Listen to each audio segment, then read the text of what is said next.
And this completionist run in part 14 starts in Rivendell. I've just had my skirmish training here and I'm just doing the beginning of the Road to Lonely Mountain quest sequence. Just going to do the parts of it that are here in Rivendell. But most of it will be delayed till later.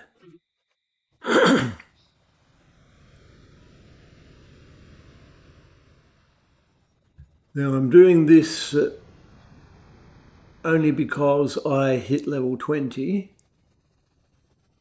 That teleport from Gandalf allowed me to come straight to Rivendell. But of course it's part of Troll Shores, so I won't be side questing here for quite a while.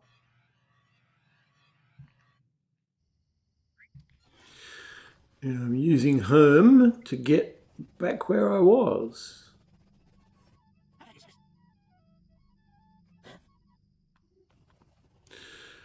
So I have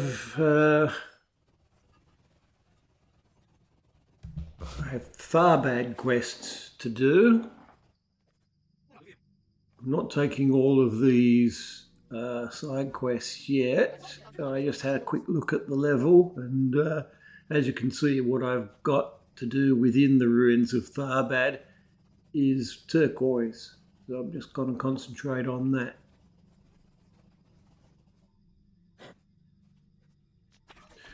But it's just taking out a number of these orcs. Of course, the main path here is pretty free of opposition.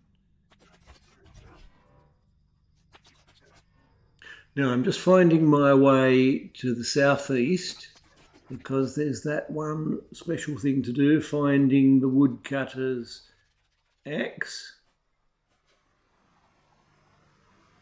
So I'm just going straight through to that corner of the ruins.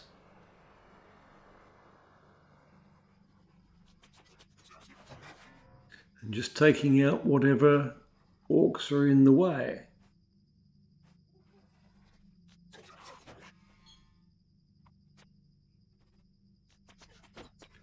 Yeah.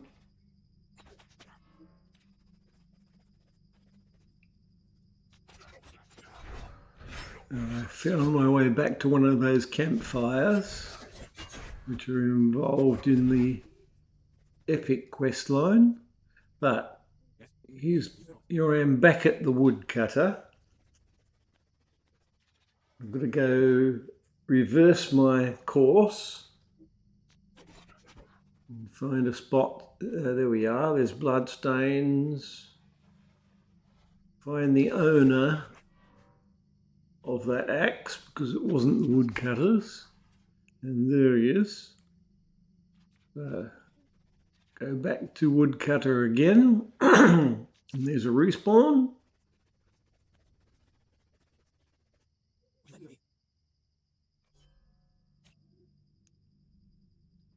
Right, now I can move on to the quests, the epic quests again. I've done the Before the Shadow epics several times, but not all of the side quests. But here's the campfire, like I said. And now we go meet Mysterious Man. So mysterious, his name's written above his head.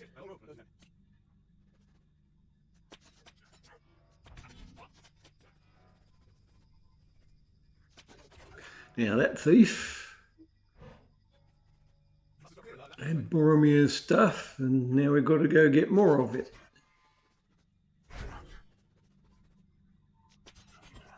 Scattered supplies.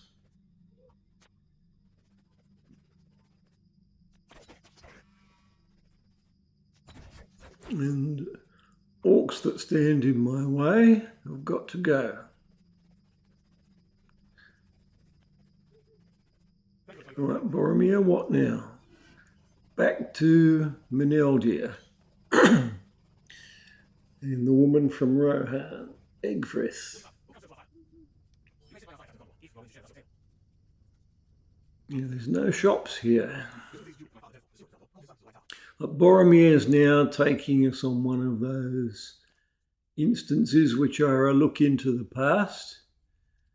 Now, we all know that his father sent him towards Rivendell for the council, big council there.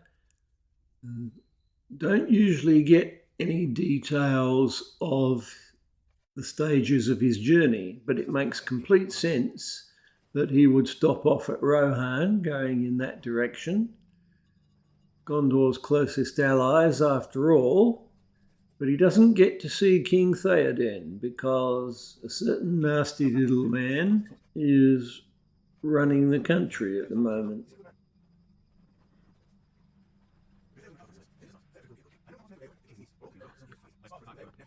There's a whole lot of Boromirs in that.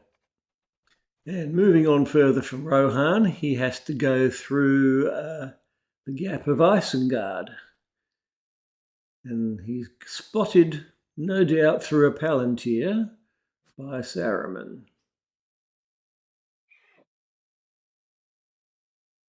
Why are you going?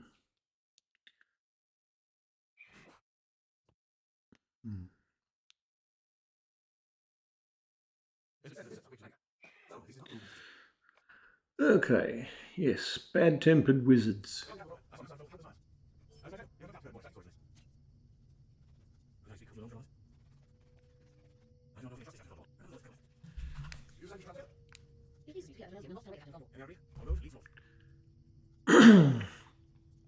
Okay, we're back to having to take out orcs, but the quest has gone white, and I know that back in Breeland there are lower level quests, so I made the switch back to Tom Bombadil's house,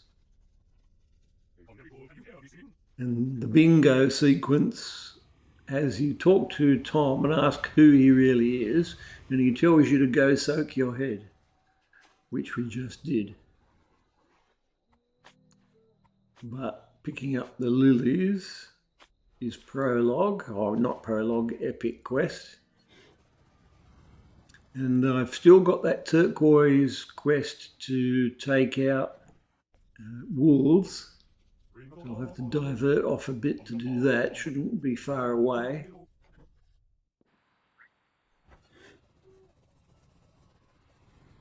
This time I simply got to get close to Old Man Willow and look at him. Oh, dance for him, that's right. Now, there's one wolf. Just heading back into the main part of the old forest, and that's finished the wolves, and I'll hand that in later.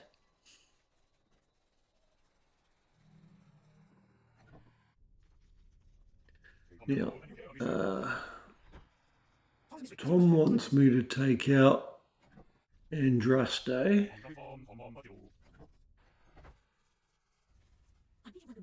and there's a little bingo quest to talk to Goldberry. It'll get to the point where the bingo quests also want me to go to the Barrow-downs and take monsters out. But first of all, take out the windblown pages. If I'd known those wolves were there, I could have got that side quest done easier, but the monsters that appear in that little path can be anything. Right, talk to both of these.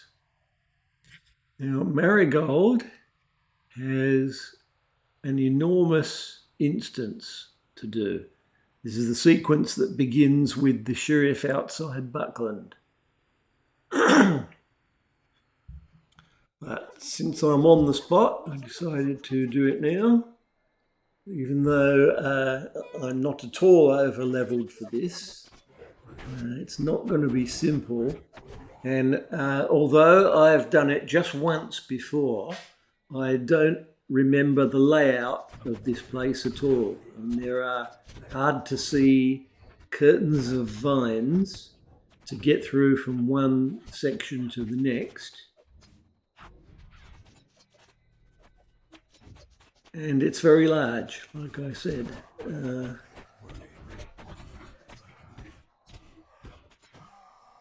there's nothing to do but just keep following the path and opening up vines, and not all of them will open right away. You've got to take out this boss that's mentioned on the quest there. And that just opens the way for more taking out of these wood trolls, etc. And another boss. You know, Marigold doesn't have a health bar, which suggests that I don't have to worry about her. She's not going to get killed and end the quest. But here's some of those vines. I ended up retracing my steps, trying to find what's new, but here we go. Here's the first boss. Talks to you for a long time. Got to get right up close. There we go. And he takes a lot of time to whittle down, but I have my health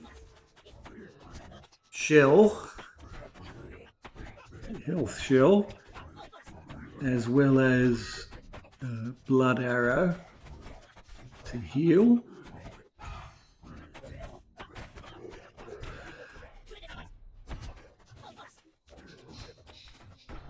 I didn't use Heartseeker all that many times, I think just twice during the fight, because, well, partly because of its long cooldown. And it keeps creating poison areas there you've got to jump out of. But here's a reward. So it's very much like a skirmish in those big chests appearing. And I didn't find right away the path behind him.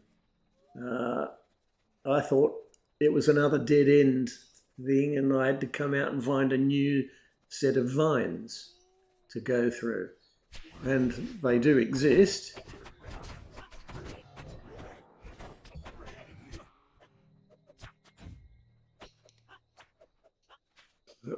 I'm making sure I don't miss any paths.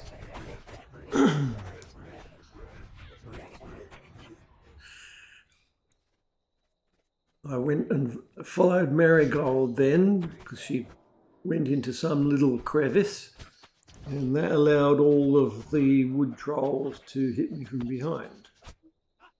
But for multi-enemies, area of effect, I have low cut and rain of arrows.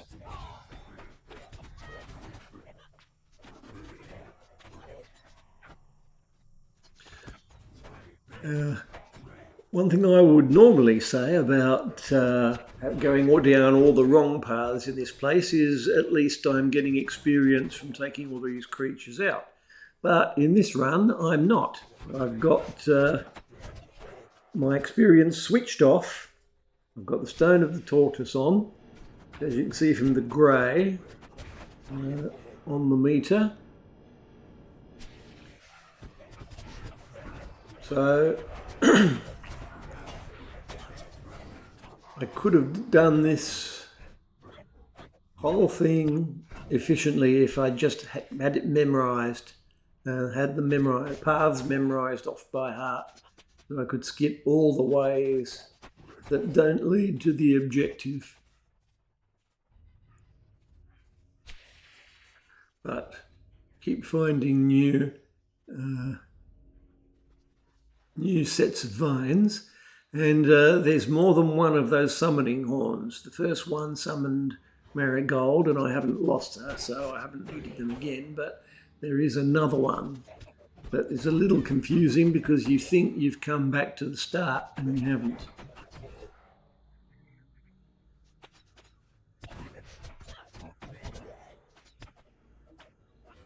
I guess all I'm accumulating during all this is the stuff that they drop, which is just a little bit of gold.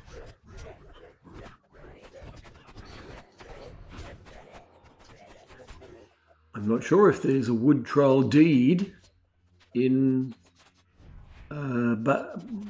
Breeland. I think there's probably not, because it's not a significant thing that you find in Breeland.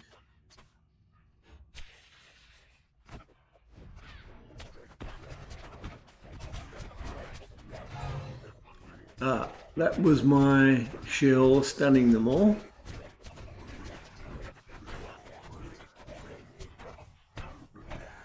And the spirit shooting from a distance.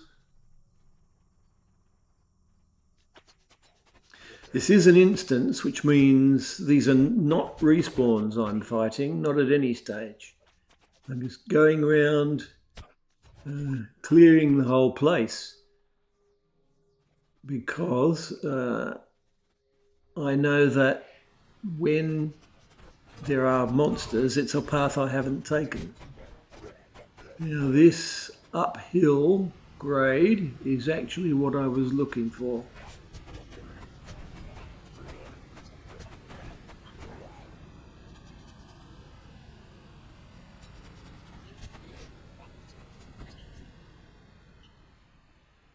Another sheet, and here we go. That willow tree, the kind that looks like old man willow. It's a bit weird. The sword itself is the enemy. So you got that. I thought you were fighting at first that tree and its adds, but it's the sword you concentrate on. And I settled in eventually into just keeping the sword as my target and just using the AoEs to remove the spirits when they run up to me. But as with the other boss, it's got tons and tons of health.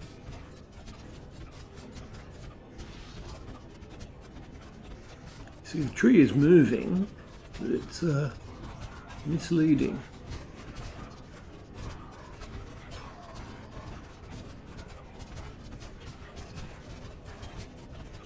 This is going all right, considering that most of my armour is level 12.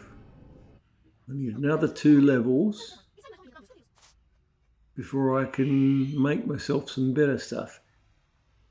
All right, second chest, that's the end of the instance, and I thought there should be a quick way out, but I went searching for the way back. That became just as confusing, so I gave up and used my house to get out of the instance, and that activated the mithril point back to this guy who started the whole sequence. But the wool pelts I have to hand in at Adzo's camp. So I did a long overdue sell-off.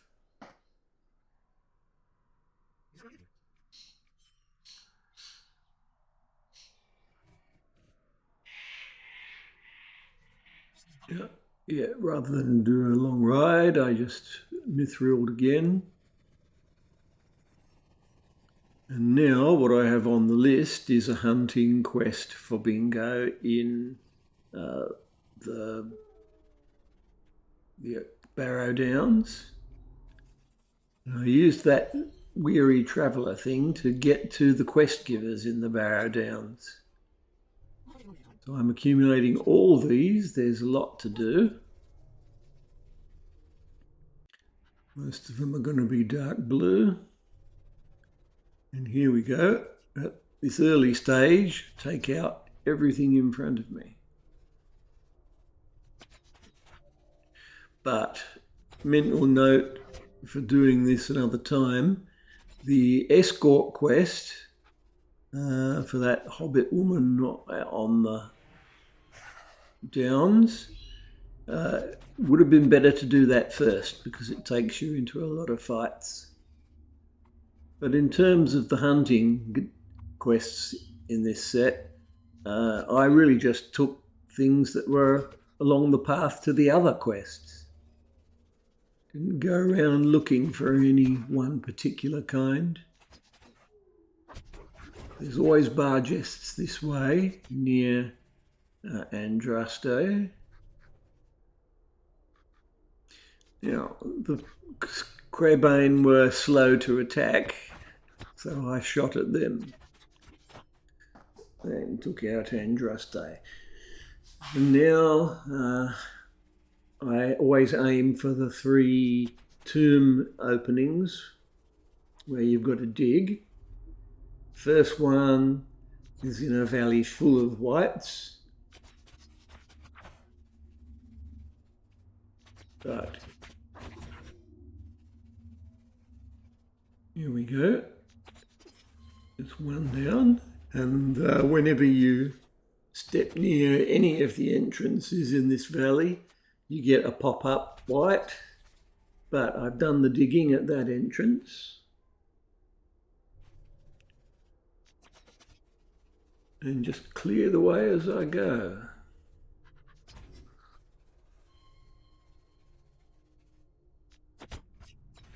Lots of rats on this one.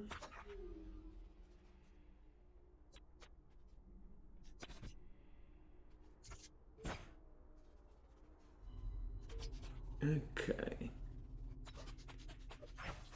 Right. Third entrance.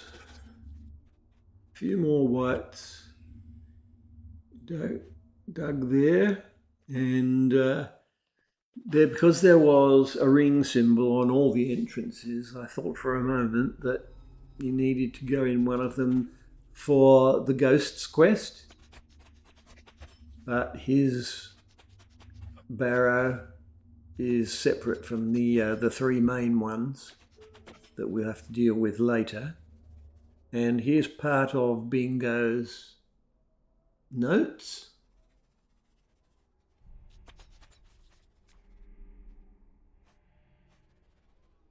Those messages about undisturbed is pointing you the way to the Ghost's barrow.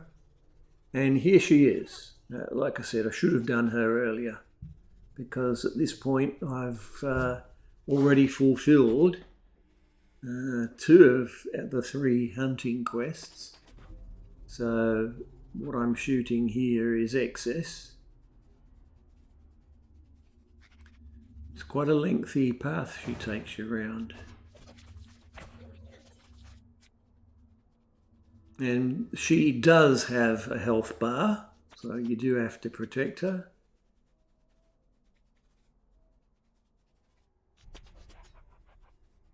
I can see that flashing chest. But she's got her cloak now. I thought she might be heading for that chest, but that's for a slightly later quest. Okay. A lot of pop-up whites. Get the bargests out of the way. This is the corner that's thickest with bargests. And a white boss, which wasn't much of a problem. And here she is going out the way I came in. The Bree exit. So she's finished now. So I've decided to flip straight back to the quest givers because there's a whole bunch to hand in. Simplify the map, the mini-map pointer by handing in what I can. And there's a quest to that place that overlooks Bree Town. But there's level 21 and 22 stuff over that way, so that's held for later. Now I've got to get that chest. And I've now finished off the pests, the other hunting quest.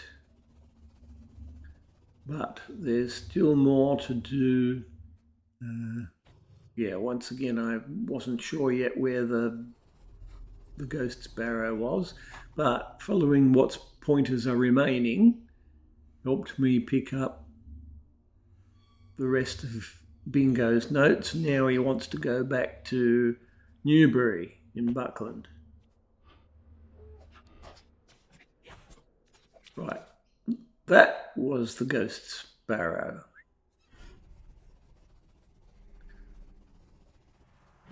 So report to him.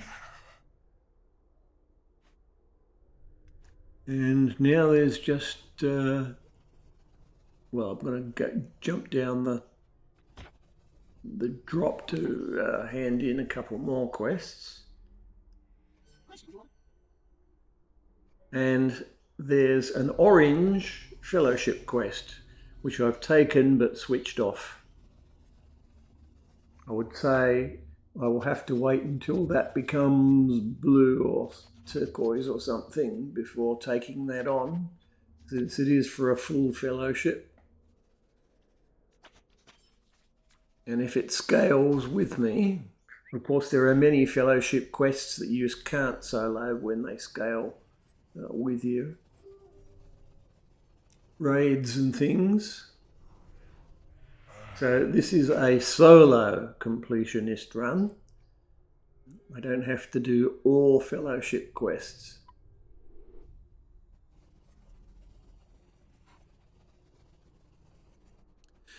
Righto, time to go back to Tom, and that will just about do for a day.